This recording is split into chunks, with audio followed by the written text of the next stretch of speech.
Today we have the pleasure of talking with Gary Finemore of Mentone Pre. If you know brands like King Concepts, ProGrind and also Hyperfloor, Gary has been an important piece to the development and success of mechanically polished concrete in Australia from very early days. Gary is going to share with us how he grew the family garden supply company from a one-truck yard to what today is considered Melbourne's premium decorative concrete supplier. Gary will cover the key opportunities that helped build the business, but more importantly, the seemingly simple approach he has applied to the business, which he believes have attributed to its success. It was a pleasure to record this podcast, and I hope you enjoy the story.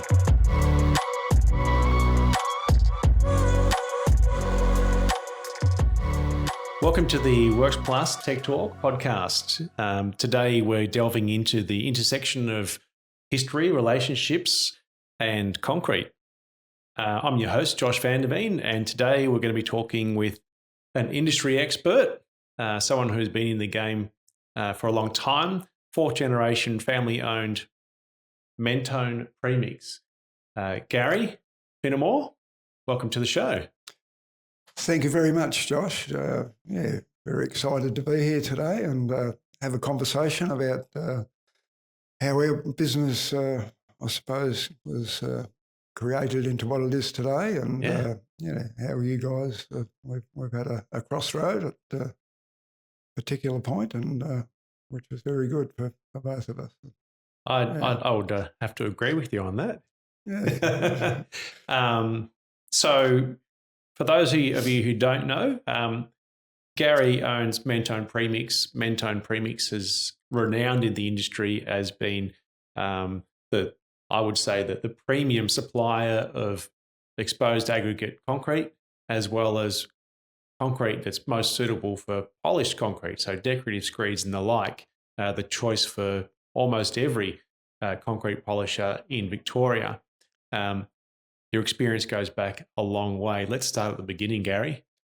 Fourth generation, that's a big deal. Where did this all come from? Yeah, so look, it's a pretty good story in a lot of ways.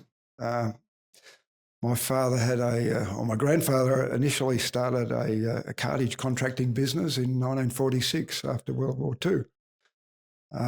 Employed a couple of family members carting quarry products. Roughly 1972, my father and uncle started up a garden supply in Cheltenham. In roughly 1983, I'll just go back a little bit, sorry. Yep. I'll just go back a little bit. 1975, I started an apprenticeship as a diesel mechanic, and I was qualified at 19. I ended up giving that company 8 years. I was service manager of the company when I left. Being 23, I was a bit young for it. I rang Dad and said, Dad, I want to come and work for you at our garden supply. At that stage, he employed one person. He said, yeah, very happy to have you come aboard. And we did. And Dad had one little concrete truck, a 1 cubic metre Daihatsu concrete truck. Wow. And I thought, well, we've got to try and get things happening a little bit here. Long hours and taking on jobs that we probably, just working long hours and doing lots and lots of things to try and get this business happening. I suppose I had my brother who was a plumber. I sort of coaxed him to come with the business. So then that gave us the opportunity to buy another concrete truck. So we had 2 cubic metres now? Yep, yeah, big deal. 2.2 I think we could deliver, which was a pretty big deal. And again, just worked hard and then ended up buying another concrete truck, a small mini mix, and employed a fella. And then we just went from there. I suppose probably 2 or 3 years after Glenn started, we had a request from a customer that had a customer of his own in Beach Road in Parkdale that wanted to use pebbles in the concrete mix to do exposed aggregate. Nearly all exposed aggregate prior to that was seeding. Mm-hmm. So you would order normal concrete and then cast stone onto the surface of the concrete. And that's how it was done. But this fella wanted us to actually put the pebbles in the concrete. I said, yeah, let's have a go at this, Glenn, to my brother. And I sourced some pebbles. And all of a sudden, we've done our first exposed aggregate job in Parkdale. What year was this? Oh, that would have been 84, 5. Right. Yeah, probably 85. And then one thing led to another. Someone else saw the job and where did you get that from? And all of a sudden we're doing another one. And then someone asked, could we use smaller pebbles? So we sourced smaller pebbles and that's the road to our getting involved and starting off, I suppose, the exposed aggregate mix market in Melbourne. Little innovators. So yeah, it wasn't my idea, unfortunately, but it doesn't matter. We've gone with it and we've tried to create an industry that's supported a lot of people over the years. We have lots and lots of mixed designs now with lots and lots of different aggregates. We've sourced from quarries that we sort of know that will be sustainable for long periods of time. Yeah. So our products do remain very similar. So that's sort of how we got into exposed ag. Wow. And so the garden supply, Garden is that still supply in very, existence very today? slowly diminished. Yep. And I suppose by probably 1990, we really had no garden supplies whatsoever and just focusing really on just exposed aggregate concrete. Wow. So 5 years, that really just took over the whole business. It took off. Wow. It was a rapid growth in our business, which was hard to keep up with, to be honest. Most of our concrete mixes, our cement product was all put in by hand, manually in bags, 40 kilo bags, not 20 kilos like today. We really had to try and move forward, and the demand meant that we had to improve the way we manufactured our concrete because we were wasting too much time splitting bags and what have you. So we ended up, finally getting a silo for our grey cement. And, as you wouldn't sort of believe it, but off-white cement took off at that time. So the grey cement silo was sitting there, and here we are splitting bags, still off-white cement in the trucks. So it was decided that, okay, I think it was 2003, or probably 2002, that we put plans together for a new concrete plant with silos for both grey cement and off-white cement, and a concrete plant that was going to be computer controlled. And that was fantastic when that all had arrived. Yeah. And we could push a button and watch the cement disappear into the truck. Yeah. Instead of splitting bags. I bet. So that was fantastic. What did you do to keep fit after that? Good question. I think we were fit enough. It earned you stripes to sit down. Exactly right. So, wow. That's a really interesting story in regards to like 5 years to basically to have a exposed aggregate business specialist in the market, from all hatched out of one customer who said, I want to do it this way. And you responded to their request and said, yeah, I think we can do that. And you could have just as easily have said no. That's right. And we don't know where we'd be. Yeah, it'd be interesting to know where you'd be today. That's exactly right. So yeah, and look, all this sort of growth prompted, okay, we've got people coming into our yard wanting to look at different mixes that we can do. So, okay, we now need a showroom, which we did.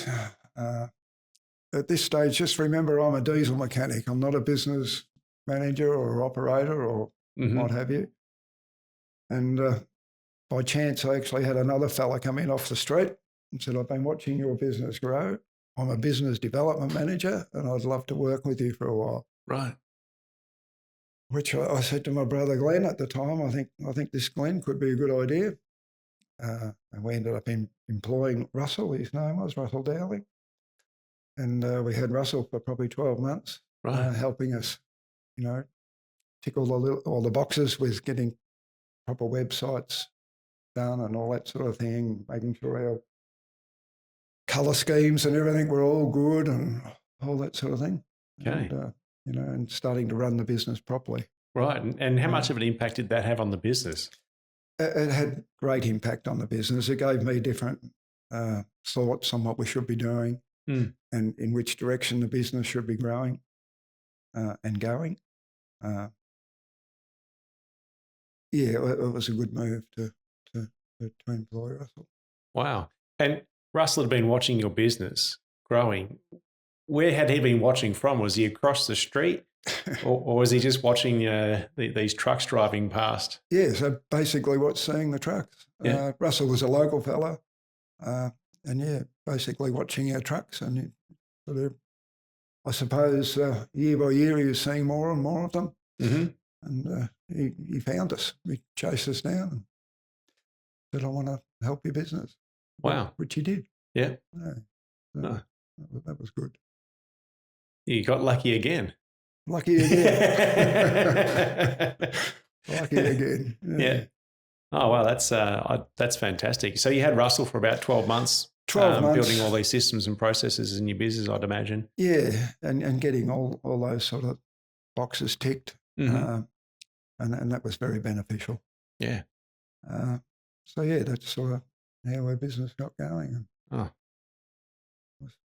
Yeah, very, very happy.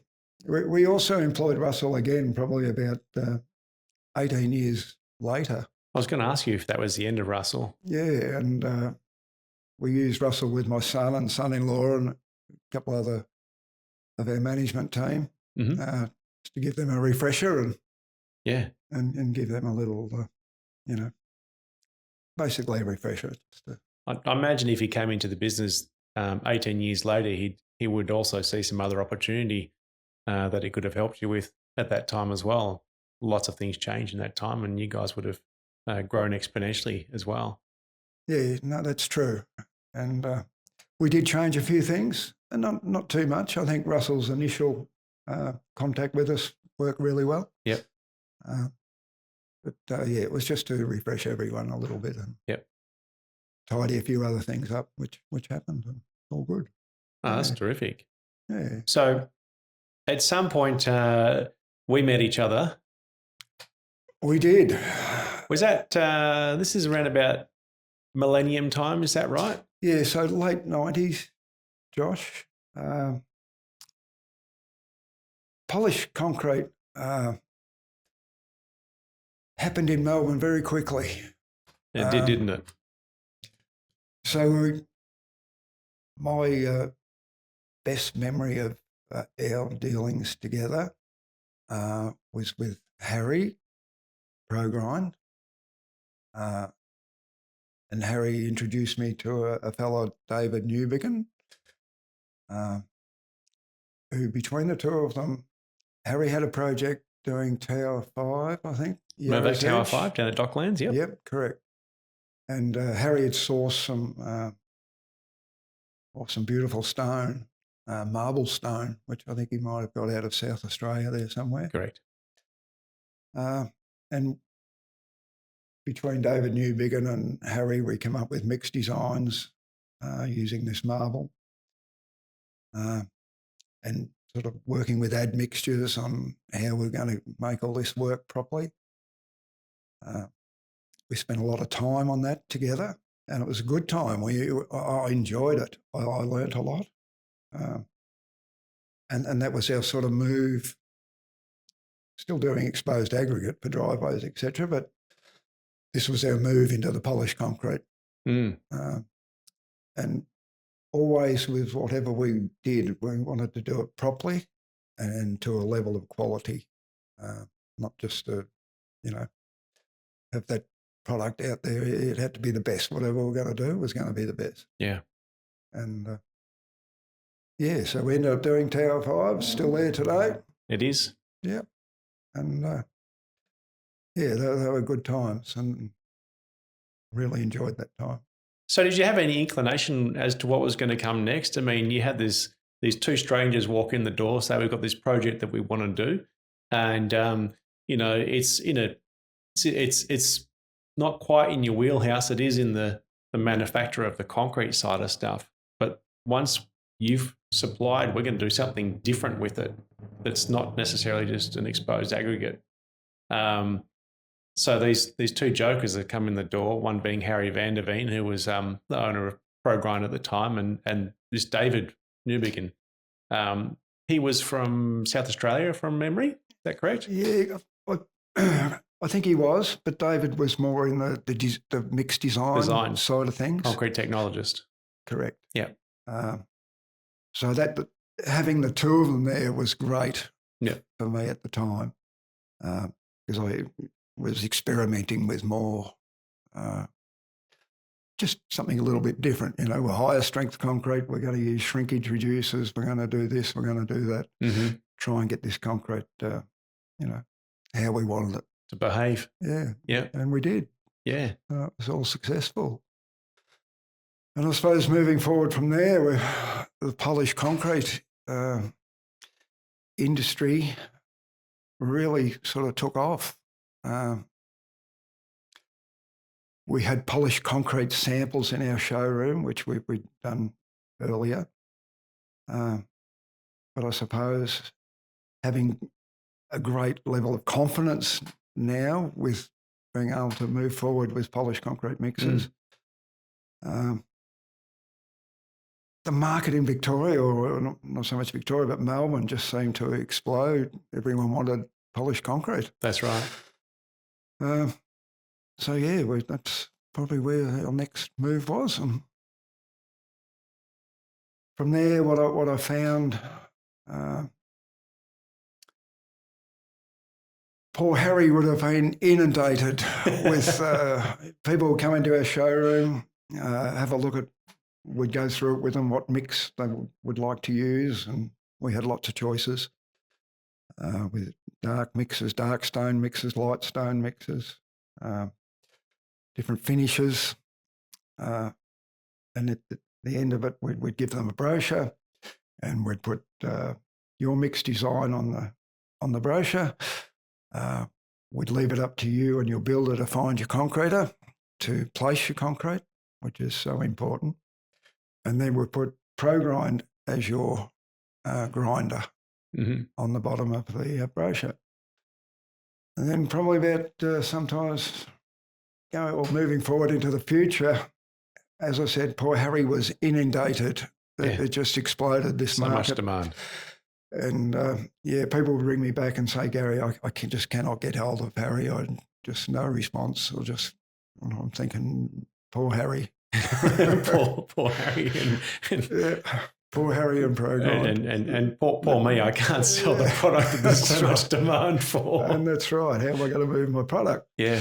So moving forward, I spoke to my wife, Debbie, and we decided to poach a concrete polisher and start our own business polishing concrete.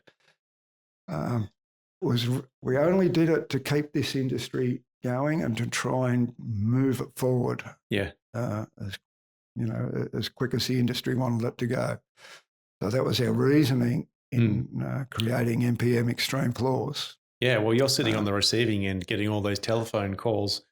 You've got a really good indication of just how much demand there is for this product. You've got to create a conduit to market, don't you? Yeah, the demand at that particular point was incredible. We we employed Simon, our first grinder. Yeah. Then we employed another one. Then we employed another one. Then we employed another one.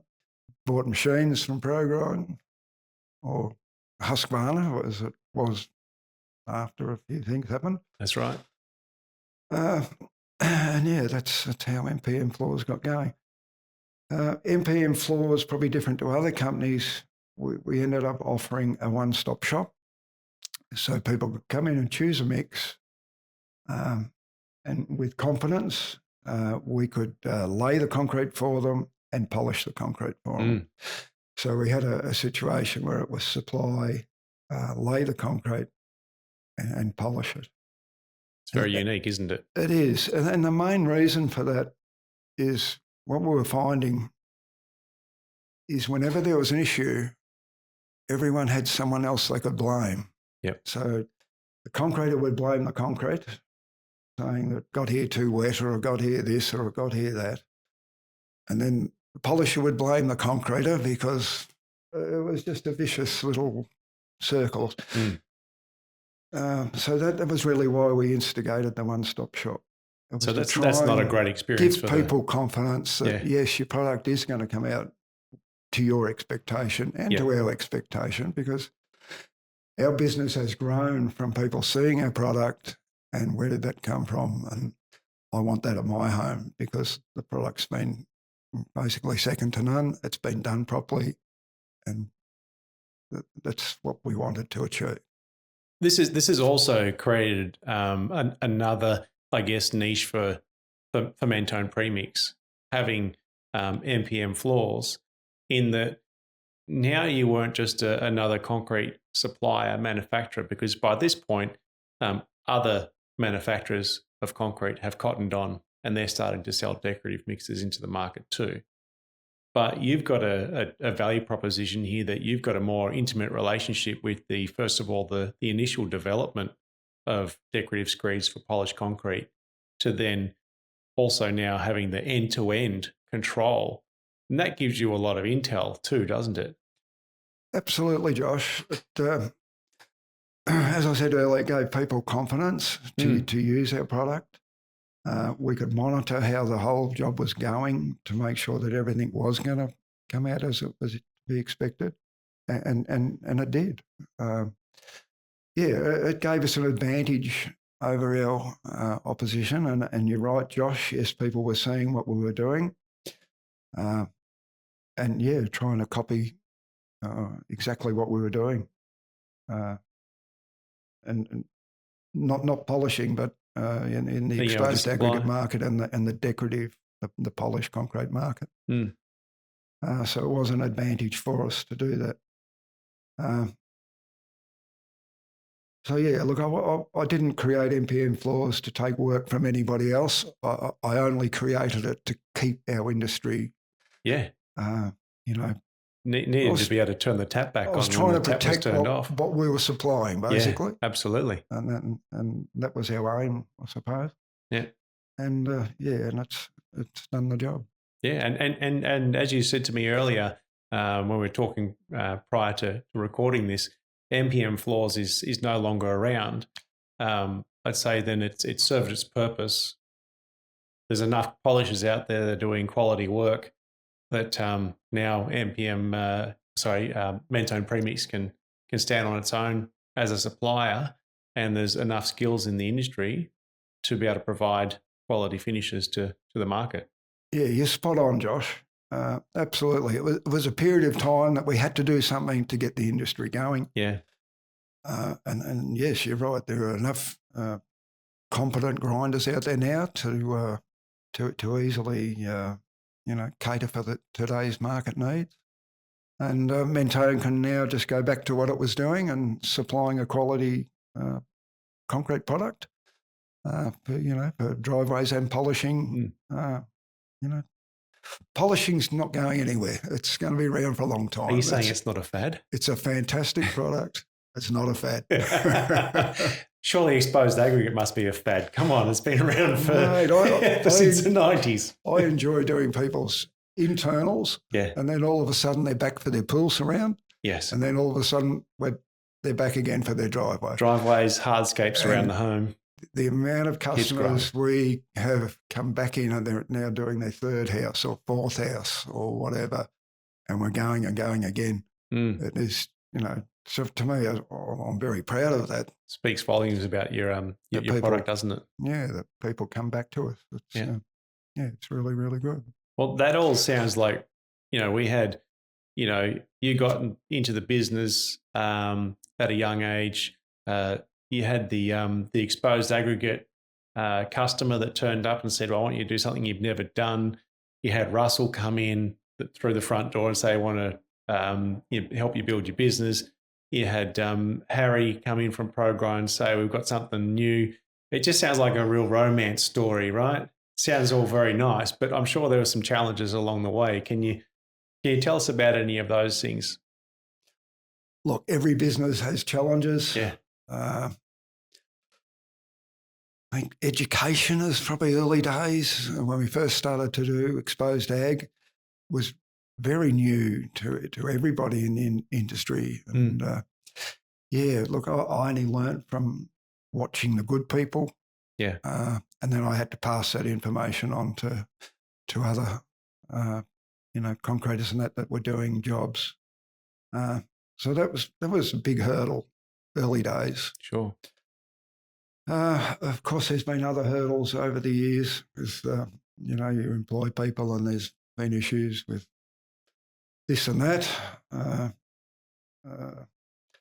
We've basically, whatever's confronted us, we've met head on and we've got through it.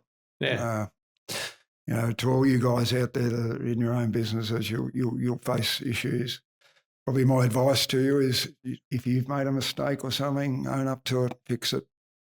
Mm-hmm. Just, it'll always catch up with you if you don't. Yeah. And, it's all about your name and your reputation in the industry. And if you want to maintain a reputation, you've got to do the right thing. It's pretty simple rules, really. Yeah, because your reputation is only what other people say about you, isn't it? That's exactly right. Yeah. There's nothing better than getting a phone call, guys, to say, wow, we've just had our driveway done or we've just had finished polishing all the concrete that you've supplied and we are over the moon. We cannot believe how good this is. Yeah. And they're the sort of things that keep you motivated in your job and what you're doing, and they keep your interest there. Yeah. I'd have to agree. That's that's just that. I guess it's also just reaffirming that all the work that you're putting in is actually you're doing everything in the right order and the right direction, and we're hitting kicking our goals. You continue on this direction. If you're getting the opposite, well, something's got to change, hasn't it? That's exactly right. Look, I'm really excited about the future. With our business, I've got my son there now, I've got my son-in-law, all very active people in the business. It's allowed me to step back a little bit, probably look at other things. Mm-hmm. When you say other things, are we talking other market sectors related to the business or other things personally? Yeah, so a little bit of both, Josh. Yeah. We've always tried to source product and maintain good levels of respect, I suppose, and what have you with our quarries and all our suppliers. So a little bit of time spent doing that. But yeah, been very fortunate that work's been good to me and good to us. And we just started doing a little bit of car racing a little while back. And all right. We've got a property up on the Murray that we've been renovating and we've been enjoying doing that. And so there has been a little bit of time out, which has been good. Yeah. Oh, that's fantastic. Yeah. I've got a list of questions here before we start talking about car racing again, because that'll go on for hours. but automotive being a hobby of mine also. Since I was a kid, it was there was a split in the road here. Was it to go work in the family business, or was it to go and and build hot rods. And, I still wake up every morning and go to work because I want to build hot rods one day. There's the motivation. It's not the real motivation, but I still think about it every day. I'll just give you that one. You've been around the construction industry for a long time. Been around the concrete supply. Concrete or asphalt? What's better? No brainer, isn't it? No brainer, you say. What if I had an asphalt guy in here and asked him? You can't polish asphalt. Well, yeah, you can't polish asphalt. They might say it doesn't need polishing, Gary. Well, no, concrete's definitely my main interest. Yeah, as it would be. Concrete's around for a long time. Mm-hmm. It's here forever. Okay. I once had a customer in the US who had on a T-shirt. He was a concreter. I'm sure you'd know just by reading his T-shirt. It said, if it isn't concrete, it's your asphalt. Oh, yeah, good. I like that one. I'll never forget that person or his company. So where would that have been? World of Concrete? No, that was a customer actually out of, I think they're in Virginia. Okay. Yeah, because I lived in the US for a few years. Okay. But that's the whole nother story, and that's how I know that that we've they've got much better concrete in the US than they do in Australia. I don't think so. What's the best piece of advice you've ever received? Pay your bills on time, mm-hmm. and be honest. Okay. And that's been our sort of business philosophy, and it's worked. And I think it's good advice to everybody. Yeah, to be honest. I was going to say, was that the message you were giving to your customers that are on your aging receivables list at the moment? That are listening. Oh, no, I think it's very valuable advice to be giving, particularly in this day and age. What I've found over the years, whenever things are tight, which they have been from time to time, meaning getting materials, getting this or getting that, or if you run out of something and you need it urgently, by paying your bills and having good rapport with all your suppliers, I've never had an issue. Everyone has, yes, Gary, we'll get it there straight away. Yeah. So it'll help your business by doing that. Yeah. We all, as suppliers, we all know what a good customer looks like, don't we? That's exactly right. And you've got to sometimes look in the mirror and say, am I one of those too? Yeah, it's true. Yeah. Yeah, absolutely true. And what your favourite thing to do outside of work? Well, now we can talk about race cars. Yeah, I think so. Look, I've been very fortunate. Work's been good. And, as a kid, always waking up to watch Bathurst, 7:30, I think it used to start in the morning, I think, back when I was young. And you often think one day, gee, I'd love to be able to do that. Yeah. And you couldn't because you didn't have the money when you were young. And two, you never had the time because you're always at work trying to earn the money. And so it wasn't till about 2018 I bought a race car. And wow. We're very lucky. We've got Mentone Premix on the side of it. And snagged a sponsor. Good advertising. And I've been having a bit of a dabble in that. But what is this race car? So we've got an XB, 1973 XB Coupe. Yeah. Which came out of Touring Car Masters. It was ex-Eddie Albanenka's car.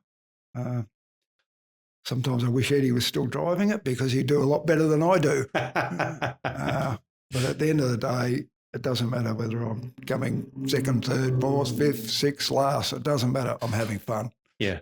And it's a good camaraderie with, lots of other guys out there. So I'm enjoying that. Yeah, good fun.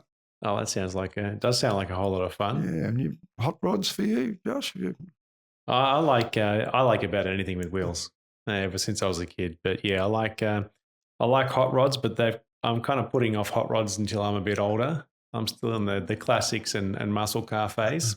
Okay. But I think for me, the desire is to collect something out of each era, Yeah, something good. from the 40s, 50s, 60s, 70s, 80s, something from each era. Yeah, good on you. You may have even guessed from what we're talking about now is I love history. I love the preservation of history, and I like the eras of innovation. Anything that was the top innovation of that time, to me, I find that very interesting. But I'm also a whole lot more interested in how that became to be the top innovation of its time.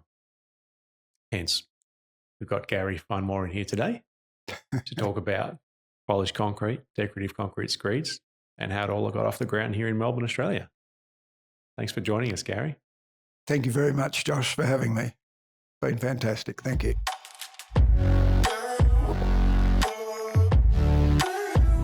This show is proudly supported by Works Plus. Works Plus brings total solutions to all concrete grinding and polishing contractors to make it totally work for them and their operations. We hope you've enjoyed this episode.